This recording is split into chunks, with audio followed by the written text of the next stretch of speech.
상쾌한 아침 원주에서 출발합니다.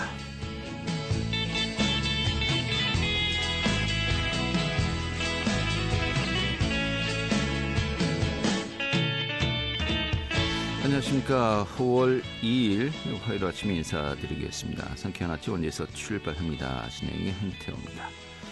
자, 오늘도 하늘이 쾌청하겠습니다. 이런 가운데 낮 동안에 또 온화한 남서풍이 불면서 기온이 크게 오르겠는데요. 오늘 한낮에 24도까지 오르면서 어제보다 또 예년보다 기온이 높겠습니다. 내일도 역시 오늘과 비슷한 날이 이어지겠고요. 하지만 모레 밤에 이 전국에 비가 내릴 것으로 전망되고 있습니다. 요즘 또 이제 봄비가 자주 내리고 있는데요. 비가 내리지 않으면 건조함이 정말 이 화재 위험성을 더욱더 높이지 않겠습니까? 이 단비들이 요즘 좀 자주 볼 수 있어서 좀 마음이 좀 좋은 것 같습니다. 저는 준비한 소식 살펴보도록 하죠. 이 평창 동계훈련센터가 2018 평창 동계올림픽 조직위원회 주사무소로 활용되었던 건물을 리모델링해서 준공되었습니다. 설상 썰매 종목 국가대표 선수들의 훈련 환경이 한 단계 더 발전할 것으로 전망되고 있는데요. 오늘 그 내용 살펴보도록 하겠고요. 또 원주시 태장동의 원주 북부 노인종합복지관이 문을 열었습니다. 그 현장 다녀왔습니다. 또 취재 기장이라서요. 지역 소식도 함께 또 살펴보도록 하죠. 5월 2일 화요일 상쾌한 아침 원주에서 출발하겠습니다.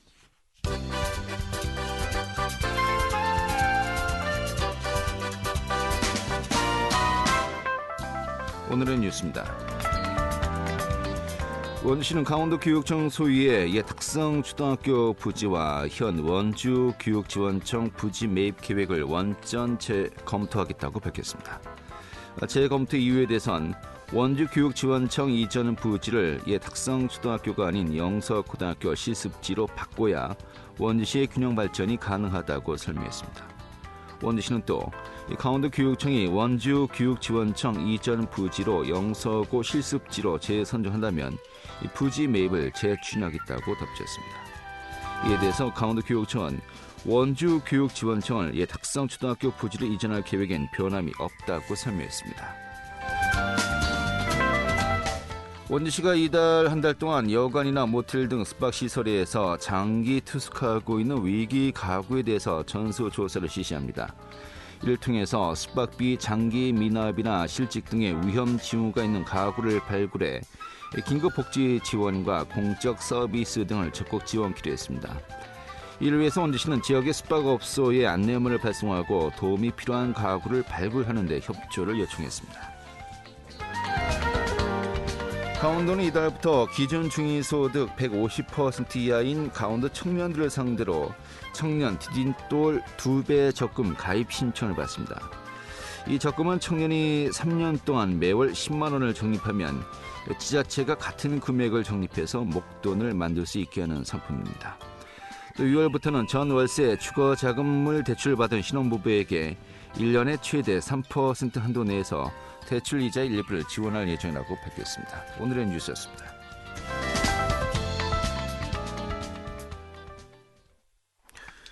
네, 우리나라 동계스포츠 국가대표 선수들이 훈련하게 될 평창 동계훈련센터가 준공했습니다. 그동안에 또 전후 훈련장이 없이 훈련해왔던 설상 썰매 종목 국가대표 선수들의 훈련 환경이 한 단계 발전할 전망인데요. 자, 또 평창 지역의 주민들에게는 정말 또 이 국가대표 선수촌이 우리 지역에 설립되었다, 운영되었다라는 또 반가운 소식이 아닌가 싶습니다. 이 내용 살펴보도록 하죠. 이 평창 동계훈련센터의 이종성 센터장 연결하겠습니다. 센터장님. 예, 안녕하세요. 네, 반갑습니다. 네, 예. 정말 집들이 한번 하셔야겠어요. 아직 26일 준공식을 해가지고 아직 어수선합니다. 네. 조만간 집들이 한번 하겠습니다. 알겠습니다. 네. 본격적인 운영에 들어간 겁니까?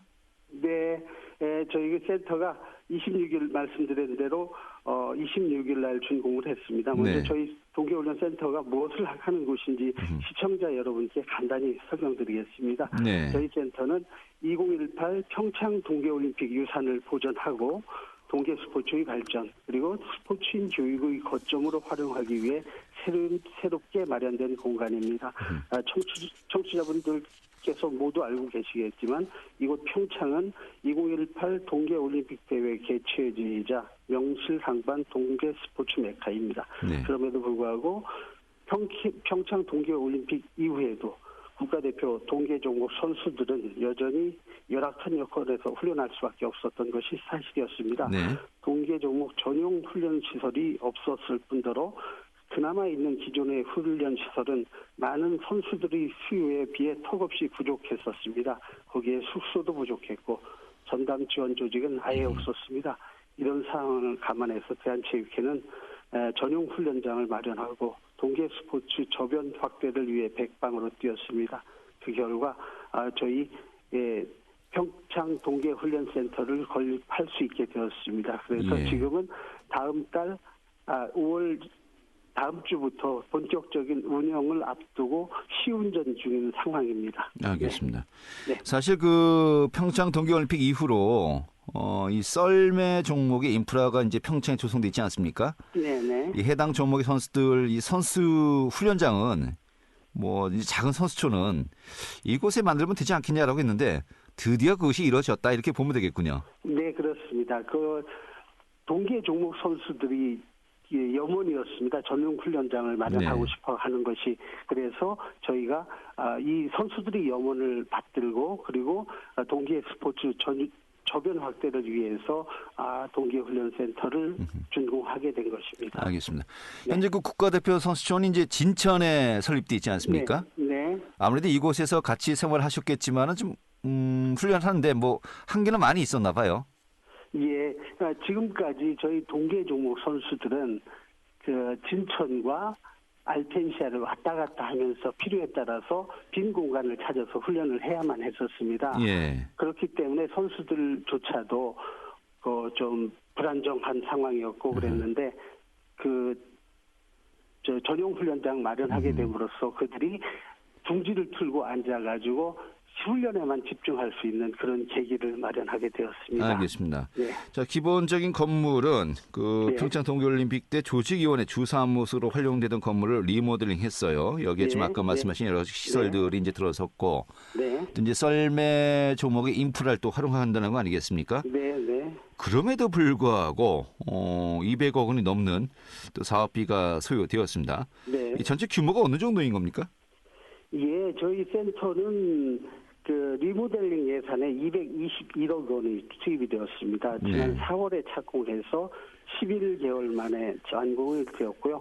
센터는 9,650평방미터의 부지에 지상 3층 건물, 연면적 약 3,000평 규모로 조성이 되어 있습니다. 예, 그래요. 여기에 선수들의 훈련과 또 휴식에 필요한 시설들이 들어선 거 아니겠습니까? 네. 구체적으로 어떤 시설들이 이제 갖춰진 겁니까? 예, 저희 센터에는 스키, 바이애슬론, 봅슬레이, 스켈레톤, 루지 등 설상과 슬라이딩 종목 선수들 190여 명을 수용할 수 있는 숙소가 우선 있습니다. 네. 그리고 1층에는 선수들이 기초훈련할 수 있는 웨이트 트레이닝 센터가 있고요. 여기에는 약 300평 규모로 시설에 최신형, 최첨단의 훈련 기구가 비치되어 있습니다. 그리고 네. 선수들이 훈련 및 재활을 위한 메디컬 센터가 있습니다. 이 센터에는 의사와 방사선사, 간호사, 물리치료사 등이 선수들을 지원하게 되고요.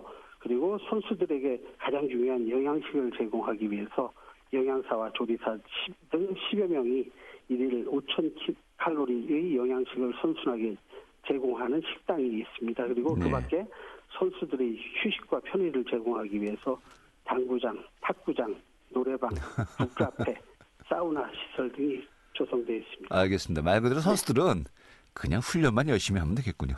예, 선수들은 열심히 훈련하고 예. 저희 센터는 열심히 지원하는 그런 공간이 될 것입니다. 사실 또 예전에는 그 썰매 종목이 인프라가 없어서 정말 네. 썰매 한번 타는 연습을 하기 위해서 뭐 해외로 나가서 네. 정말 일정 스케줄 또 비는 시간 기다려야 되고 여러 가지 열악했지 않습니까? 네. 이제는 뭐 세계 탑 클래스의 그 인프라를 갖췄다 이렇게 봐도 되겠죠?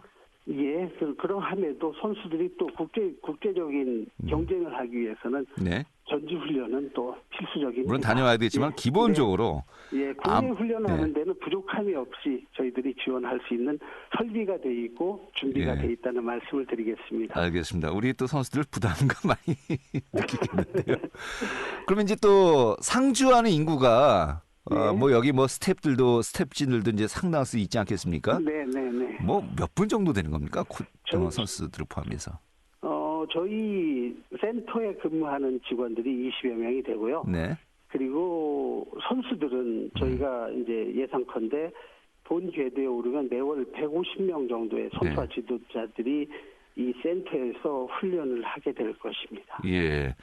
그리고 해외에서 예. 우리가 예전에 이런 인프라가 없을 때 뭐 해외 전지 훈련을 갔듯이 네. 해외에서도 이곳으로 또 훈련 오는 국가들도 많이 있겠는데요? 예. 동남아시아 같은 경우는 네. 눈과 얼음이 귀한 나라 아니겠습니까? 네. 그 나라 선수들을 위해서도 또 저희가 이 센터 시설을 같이 공유하고 상생 발전할 수 있는 예. 방안을 찾을 예정입니다. 알겠습니다. 이 지역 주민들도 굉장히 반가워하실 것 같아요. 네, 글쎄 네. 이런 부분까지 좀 언급한다는 건 좀 너무 이를 수도 있겠습니다만은 네. 이번 평창 동계훈련센터 건립으로 인해서 지금 예상되는 경제적 효과 어떤 것들이 있을까요? 예, 제가 아까 말씀드렸다시피 저희 직원 20명 그리고 매월 평균 150명 선수와 지도자들이 훈련하게 될 것이고 그에 따라서 양질의 식자재가 많이 필요할 것입니다. 네. 예, 저희 센터는 여기에 필요한 식자재 모두를 로컬에서 해결해서 지역 일자리 창출과 농축산물 소비 등 지역 경제 활성화에 기여할 생각입니다. 네. 지금 당장은 미약하지만 시간을 갖고 저희 센터와 강원 평창이 서로 도와나간다면 지역 경제 발전이 촉매가 될 수 있을 것으로 기대하고 있습니다. 여담입니다만 네. 2017년에 국가대표 선수촌이 태릉 시대를 마감하고 진천으로 이전을 하였습니다. 네.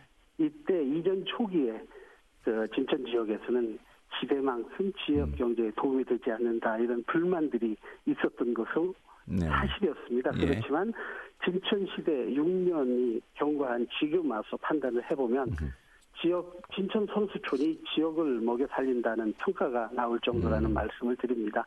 저희도 지금 당장 미약하지만 앞으로 큰 걸음으로 가면서 지역 경제에 이바지할 수 있는 방안을 찾아보겠습니다. 알겠습니다. 네. 뭐 센터장님이 지금 이야기하시는 그 질문은 아닙니다만은 당시 또 이런 이야기도 있었어요. 네. 태릉에서 진천으로 옮길 때 네. 진천은 좀 하계 종목 위주로 선수촌을 꾸리고 네. 평창이나 빙상 경기장 열리는 이 강릉 평창 지역 네. 중심으로 네. 동계 스포츠 또 훈련장을 만들자, 지금 이원화하자라는 이야기가 그때도 많이 있었거든요. 네. 이게 좀 그때 논의되었던 것이 조금씩 또 이제 가시화되고 있다라고 좀 봐도 될 것 같습니다. 네, 예, 그렇습니다. 알겠습니다. 예. 평창 그리고 동계훈련센터 이제 말씀하시죠. 더불어서 이제 기본적으로 진천에서 하계 종목 선수들이 훈련 중이잖아요. 네. 그런데 이제 무더운 여름에는 아무래도 한계가 있기 때문에 네. 그들이 진천에서 훈련 중인 선수들이 아하. 이곳으로 평창으로 와가지고 시원하게 훈련할 수 있는 예, 장소로도 저희가 적극 활용할 생각을 가지고 있습니다. 아, 그렇군요. 예. 고원지대에서 또 이제 훈련하면은 뭐 선선하고 훈련하기 좋다고 또 전지훈련도 많이 오지 않습니까? 네, 그리고 선수들의 지구력과 심폐력 향상에도 크게 도움이 된다는 얘기가 있습니다. 예, 그때 또 이제 우리 동계올림픽 선수들은 좀 더 추운 곳으로 또 가고요. 그렇죠. 예. 빌려주죠, 뭐 그때. 이심 쓰죠. 네. 알겠습니다. 오늘 이렇게 정리하겠습니다. 앞으로 이 동계 스포츠 이번에 뭐 시작은 좀 이 정도로 출발합니다만은 제가 아까 말씀드린 대로 동계 스포츠 모든 종목들이 다 평창 지역으로 몰려서 하나의 동계 스포츠 훈련 단지로서 또 인프라로서 또 전 세계 선수들이 함께 모일 수 있는 그런 공간으로 발전시키길 또 기대하겠습니다. 예, 저희도 노력하겠고 우리 앵커님을 포함해서 KBS에서도 많은 지원 부탁드리겠습니다. 알겠습니다. 네, 오늘 이렇게 정리하겠습니다. 고맙습니다. 네, 감사합니다. 네, 평창 동계훈련센터의 이종성 센터장이었습니다. 알찬 정보, 생생한 현장의 소식을 전해드립니다. 리포터 현장. 네, 언제 두 번째 노인복지시설이죠. 북원 노인종합복지관이 오늘 16일 이 준공식을 진행한다고 합니다. 노인들뿐만이 아니죠. 주민들에게 다양한 또 문화 프로그램을 제공한다고 하는데 준공식을 앞두고 있는 그 현장 다녀왔습니다. 추인혜 리포터 어서 오시죠. 네, 안녕하세요. 네. 자, 북원 노인종합복지관 지금 마무리 개장 준비로 한창일 텐데 먼저 어떤 시설로 자리 잡을지 기대가 됩니다. 시설의 설립 취지 좀 소개부터 해주시죠. 네, 태장동 행정복지센터 옆에 자리 잡은 북원 노인종합복지관이 곧 문을 엽니다. 북원 노인종합복지관은 원주시의 민관 협력 사업으로 이번 준공까지 10년의 준비 기간을 거쳤는데요. 총 사업비 114억 원을 들여서 지하 1층부터 지상 4층 규모로 건립됐습니다. 특히 문화시설이 부족했던 북부권에 자리 잡아서 부족했던 문화, 휴식 인프라 부분을 충족할 것으로 기대되는데요.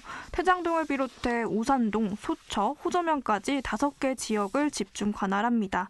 이전에 북부권역 어르신들은 먼 지역의 복지관을 방문하거나 조그만 분점시설을 이용했는데요. 이제 북부 지역 12,000여 명의 어르신의 여가 문화와 휴식 수요를 충족하면서 어르신들뿐만 아니라 지역 주민 모두가 이용할 수 있는 편안한 시설로 자리 잡을 계획입니다. 거의 대부분의 준비가 마무리 단계로 현재 16일 준공식을 앞두고 있는데요. 준공식 이후로는 다양한 문화, 여가 프로그램을 운영할 계획입니다. 북원 노인종합복지관 김순애 관장에게 이야기 들어봤습니다. 기간이 준공되기까지는 약 10여 년 동안의 준비 기간이 있었습니다. 그래서 많은 이들의 땀과 수고가 있었고요. 2012년 밥상공동체 중장기 발전 방안 연구 용역 결과로 복지관 필요성이 포함이 되면서 2016년에 원주시 제2의 노인복지관 건립부지가 구체화되고 또 법인에서도 지역사회 노인복지관 필요성이 본격적으로 논의가 되었습니다. 따라서 2018년도에 밥상공동체 창립 20주년을 맞이해서 사회공헌 사업으로 노인복지관 건립 비전을 제시하게 되었고요. 여가 문화와 또 휴식 수요를 충족할 뿐만 아니라 지역 주민의 복지 발전에도 크게 기여할 것으로 저희는 기대를 하고 있습니다. 네, 이런 가운데 내부 시설 정비 단장 중일 텐데 이 건물의 공간 구성은 어떻게 이루어지겠습니까? 네, 건물은 4층 규모로 지어졌는데요. 1층은 집단 상담실과 물리치료실, 체력 단련실로 꾸며져서 어르신과 주민들의 마음과 몸 건강을 챙길 수 있는 공간입니다. 2층은 경로식당, 서예실, 요리교실로 문화생활을 책임지는 공간이고요. 3층에는 요가 체조교실과 소강당, 당구장, 야외 테라스, 텃밭이 조성됐습니다. 마지막으로 4층에는 디지털 교육과 체험을 진행하는 스마트 체험존이 있는데요. 이 최첨단 디지털 시설을 갖췄다는 게 북원 노인종합복지관의 가장 큰 특징입니다. 디지털 시대에 맞춰서 어르신들이 적응할 수 있도록 스마트 시니어센터와 영상 스튜디오를 설치했는데요. 어르신들에게는 생소한 키오스크 발권부터 VR 체험, 또 디지털 인지 활동과 게임을 진행하면서 디지털 기기의 사용법을 적극적으로 사용할 계획이라고 합니다. 또 곧 개강하는 다양한 프로그램을 많은 분들이 활용해 보시면 좋을 것 같은데요. 건물 외부에는 44대를 주차할 수 있는 외부 주차장을 가지고 있습니다. 김순애 관장 이야기 이어서 들어보겠습니다. 저희가 6월 달에 개강을 하게 됩니다. 그래서 보통은 이제 복지관에서 2학기로 진행이 되지만 저희는 3학기로 나누어서 2학기부터 프로그램을 진행할 예정이고요. 어르신들을 대상으로 이미 욕구 조사를 마친 상태이고 일단 올해는 어르신들이 원하는 그런 욕구조사 결과를 바탕으로 최대한 프로그램을 개설하게 되었어요. 디지털 기기로 또 VR 힐링 체험이나 또 인지활동, 게임, 또 운동도 할 수 있습니다. 어르신들이 익숙하지 않은 기기라서 이제 포기하실까봐 살짝 걱정도 되긴 하는데요. 옆에서 경험할 수 있도록 저희 모두가 집중해서 어르신들에게 알려드리려고 하고 있습니다. 네.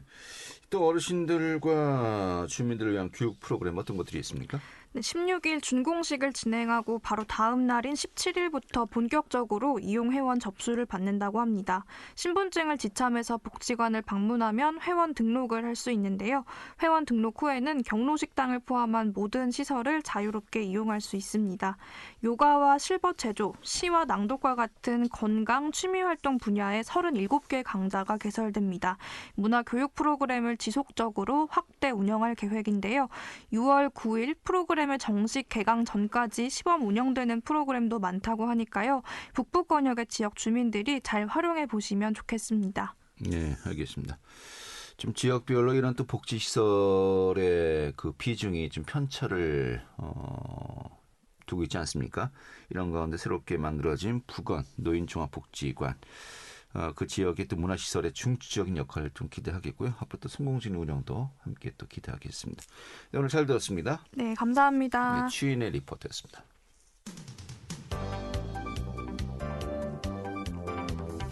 생생한 현장, 유익한 생활 정보를 전해드리겠습니다. KBS 원주라디오 상쾌한 아침 원주에서 출발합니다를 함께하고 있습니다. 네, 지금 시각이 8시 52분이고요. KBS 원주방송국의 상쾌한 아침 원주에서 출발합니다. 함께하고 계십니다. 자, 취재 기자 연결해서요. 지역 소식 살펴보도록 하겠습니다. 강원일보의 권순창 기자 연결하죠. 여보세요? 네, 안녕하세요. 네, 반갑습니다. 자, 지난주였죠. 원주교육지원청 이전 부지와 관련된 소식을 전해드렸습니다. 이전 부지를 옛 학성초등학교 부지로 이제 확정을 하니까 학부모회 또 시민사회 단체들이 반발하고 있다는 소식을 이제 전해드렸었습니다만은 근데 뭐 이제 좀 차원이 다른 또 상황이 불거졌습니다. 현재의 그 교육지원청 부지를 매입하겠다 약속을 했던 원주시가 이걸 뭐 원점에서 재검토하겠다 이렇게 입장을 밝혔어요. 이 사업 추진 앞으로 좀 변수가 많겠는데요? 네, 원주시는 명륜동 원주교육지원청 현 부지와 합성초 용지 등 두 곳을 매입하기로 한 결정을 원점에서 재검토하기로 했다고 어제 밝혔습니다. 이는 강원도교육청이 원주교육지원청을 연소고 실습 부지가 아닌 옛 합성초로 이전한다고 발표한 것에 따른 반발성 후속 조치로 풀이됩니다.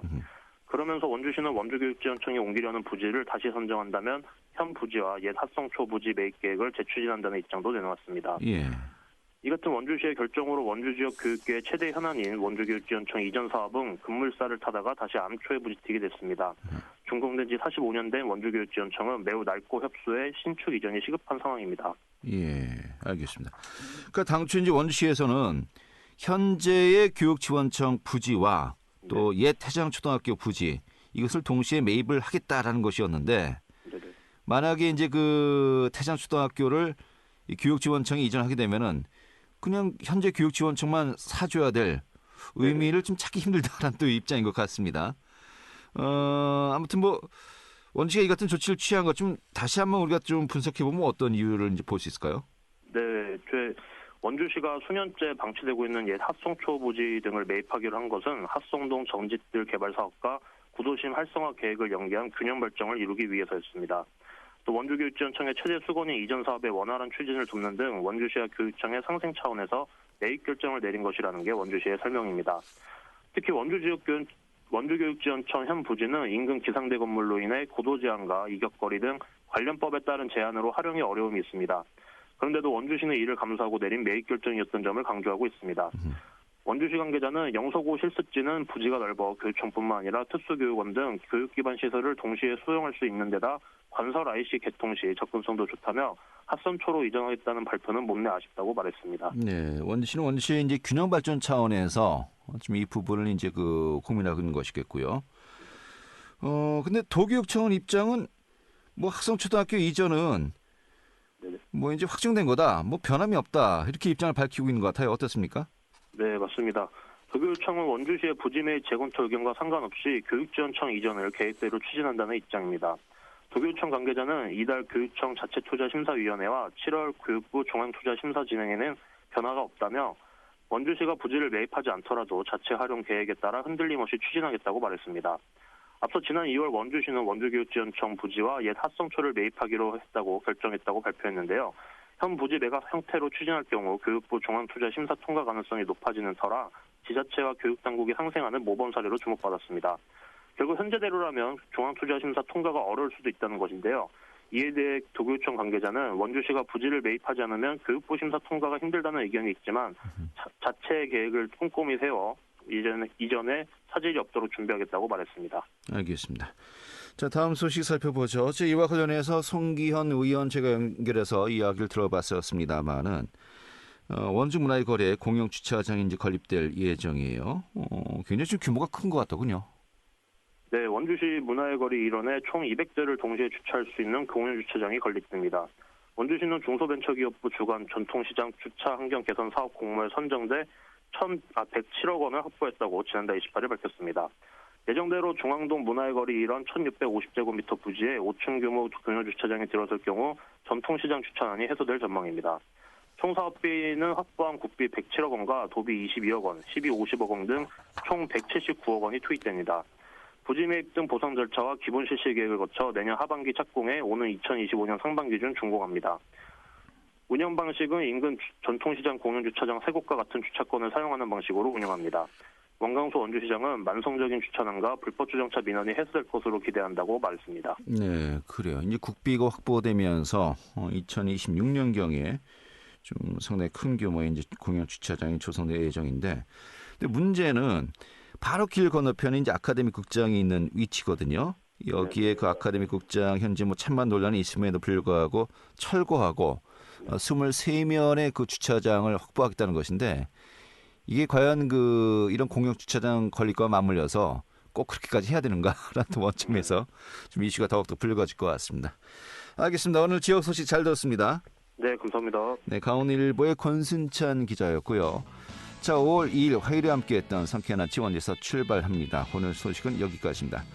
지금까지 기술의 한대희, 쿨성의 문수연이었고요. 저는 한태호였습니다. 내일 아침 8시 30분에 다시 인사드리도록 하죠. 고맙습니다.